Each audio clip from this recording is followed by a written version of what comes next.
Me tultiin nyt tänään tänne Fiskars-iin. Me ollaan käyty täällä muutama kerran jo aikaisemmin. Meillä on ollut vähän taukoa tässä YouTubessa, että Pian kamera oli rikki. Se tuli huolesta nyt muutama päivää sitten. Nyt vihdoin päästään kuvailemaan. Tänään tarkoitus olisi pyöräillä. Olla katsoa näitä maastopyöräilyreittejä. Tätä kutsutaan niin Fiskars Trail Centeriksi. Uhkaavasti täällä tämmöisiä pilviä on, mutta toivotaan parasta.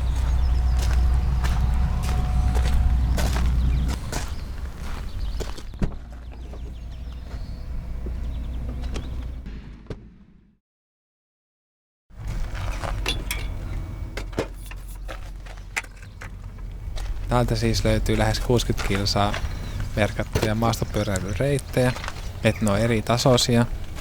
Löytyy sinisestä mustaan. Tällä hetkellä noita merkattuja reittejä löytyy 12 kappaletta. Lisäksi pump track. Pia pääsee nyt kokeilemaan pyöräilyä ja sitten innalla nyt katsotaan, että minkälaista sitä tulee. Ja siellä on joku sininen reitti, me varmaan valitaan. Mutta ei nyt Suomessa mitään hirmuisia mäkiä ole etes. Ei täällä nyt mitään vauhdin hurmaa ole.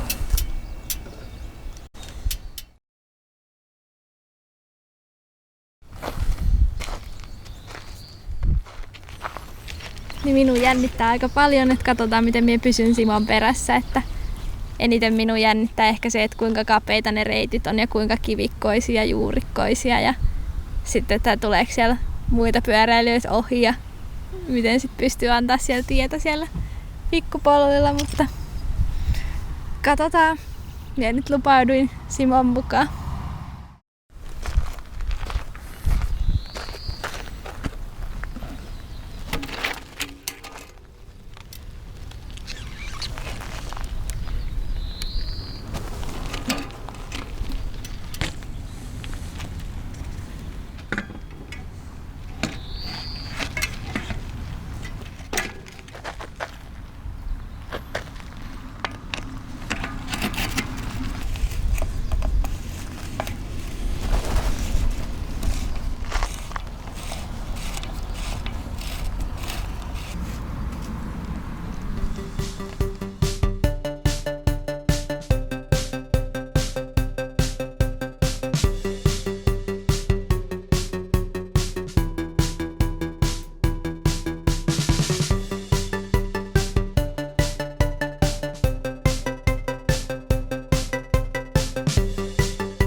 Otettiin renkaat just kiinni ja meillä on vielä saatu tehtyä sitä meidän bike rackia, mikä on tarkoitus kuitenkin tehdä vielä tässä lähiaikoina. Että se helpottaisi tätä aika paljon. Et innolla odotan sen tekemistä. Että se auttaisi meitä tosi paljon tässä ja helpottaisi tämän pyörien kokoamisessa. Et nyt laitetaan vielä kypärät päähän ja nyt lähdetään katsomaan, että mitä tuolla olisi näitä reittejä.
Me nyt päätettiin valitsemaan Långbrobergin tai Flagsjön reitti, että sinne pitää polkea ton kylän läpi. Ja sitten sen kylän jälkeen nousee pieni ylämäki, josta alkaa sitten nämä itse reitit.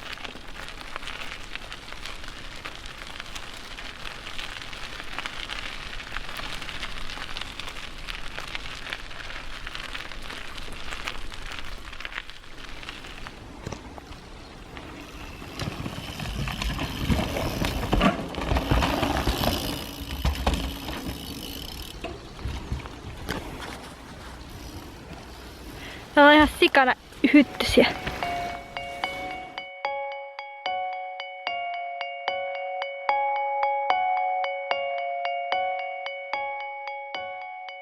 Siis aika paljon itikoita täällä on ja kuuma. Reitti on ihan kiva. Pia mun mielestä pärjännyt aika hyvin tässä. Ei oo ollut ongelma. Niin äsken satoi vettä, mutta onneksi se nyt taas kirkastuu, että onneksi se ukkonen ei tullut mitään. Säätiedotukset sano.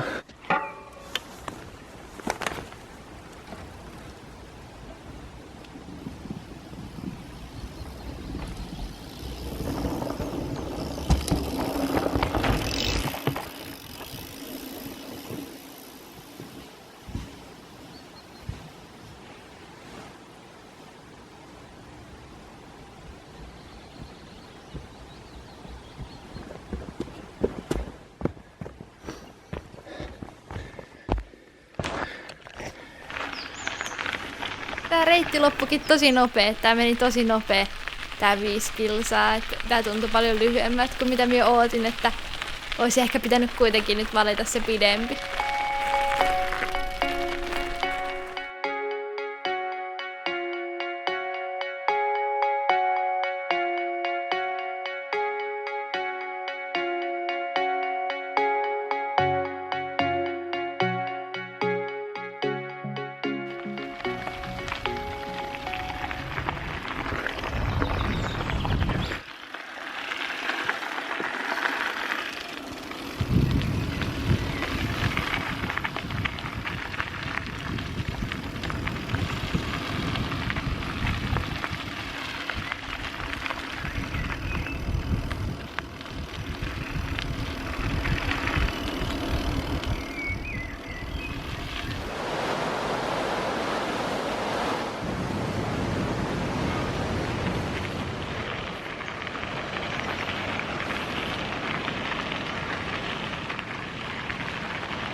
Fiskars on siis vanha ruukkialue, josta löytyy paljon vanhoja rakennuksia.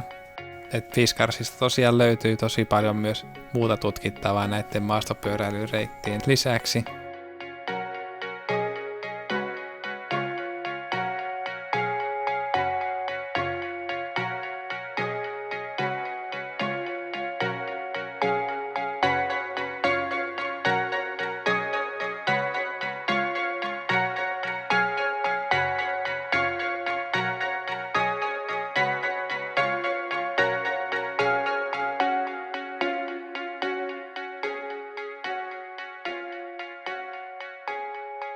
Me mentiin nyt siis siniselle reitille, niin kuin Simo sanoi, ja täällä oli osa reiteistä nyt kiinni metsätöitten takia vielä. Me valittiin sitten yksi tämmöinen sininen 5 kilsan lenkki tuolta, ja sitten se osoittautui, että se oli osan matkaa punaisen kanssa yhteistä, niin olisi ehkä pitänyt ottaa se 8 kilsan sininen, niin se olisi ollut enemmän ilman sitä punaista reittiä.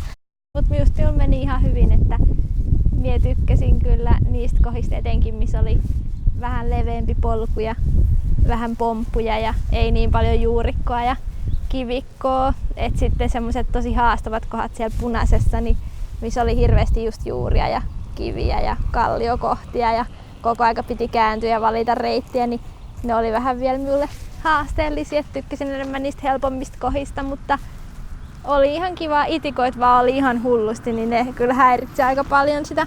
Mutta oli ihan kivaa ja ehkä lähtisin uudestaan. Mutta nyt minulla ei ollut siis oma pyörä, kun minulla ei ole, niin toi on lainassa minun pikkuveljeltä. Et Simolta vaati varmaan vähän jaksamista, kun minä menin paljon hitaampaa ja pysähtelin välillä, mutta ihan kiva retki meillä oli ja välillä tihutti tosiaan vettä, mutta ei tullut sit mitään sen enempää sadetta ja nyt alkoi paistaa aurinko ihan kunnolla. Ja oli kiva käydä täällä Fiskarsissa, että on kyllä kiva Etenkin just tämmöinen kesäkohde ja ehkä meidän pitää tulla katsoa vielä noita muitakin reittejä.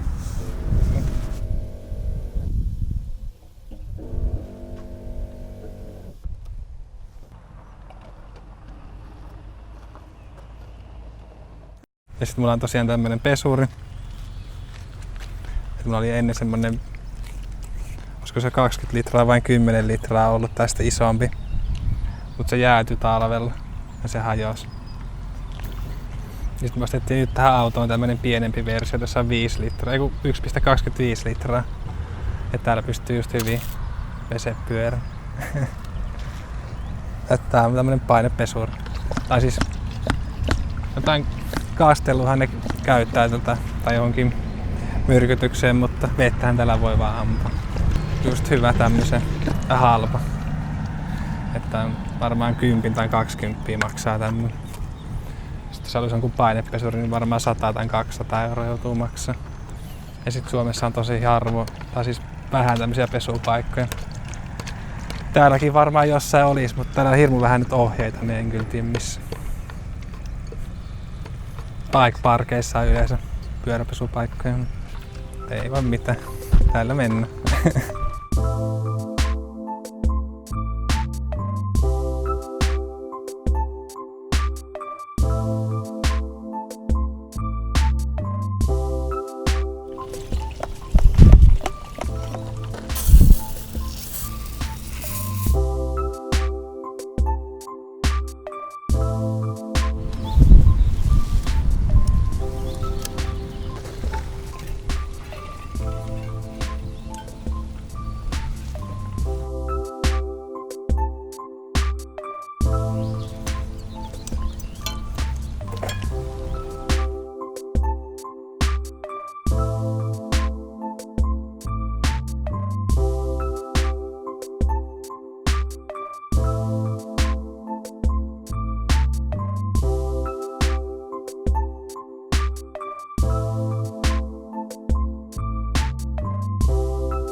Pihalla meni tosi hyvin. Ja että vaikka se olikin, sen kyllä me siis kun se muuttui punaiseksi, niin sen kyllä arvasi, että sit tulee aika, että se muuttuu semmoiseksi kivikoksi ja juurikoksi. Ja sit se on paljon haastavampaa, jos ei oo pyöräily just tommosessa. Et sinne pitää vaan uskaltaa mennä ja polkea lujaa, niin kyllä nekin nousis. Mut kyllä sen ymmärtää, se ei oo koskaan pyöräily tolleen. Mut muuten kyllä meni tosi hyvin. Mun mielestä oli tosi kiva.